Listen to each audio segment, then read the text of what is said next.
看到这个画面，就一点仔拢未铺拍。这是嘉义梅山乡的太兴川，当年8月到10月这段时间，拢有几落万只的白灵狮飞往南平的情形，场面有够大。飞入半空中，嘛学了讲是世界级的景致，请一寡游客特别来翕相。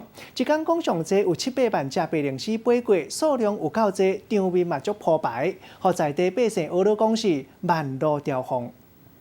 足水呢！ 几落百只白灵狮做伙飞过天顶，场面实在足大的。今年8月到10月，白灵狮搬耍伫天顶变做袂输那一尾白龙同款，请真侪民众去看。呢都可以观赏到非常多的一个黄头鹿构件。那一般呢，我在9月13号有看到有1万多只一对。 整个黄头鹿构件声势非常浩大，鸟仔真巧会跟气流改变队形。嘉义县太兴村特别的白灵狮飞过境的光景，为中昼到下暗7点，逐工超拢会有几落万只经过。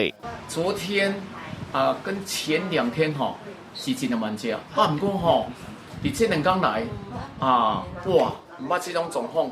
来要7、8万只。当年白灵狮拢会向南边飞，因为当地有凤凰蟹这个地名，所以外界拢把这个景致叫做万路朝风。民众这阵嘛会当趁休困时来看这个真罕见的美景。记者综合报道。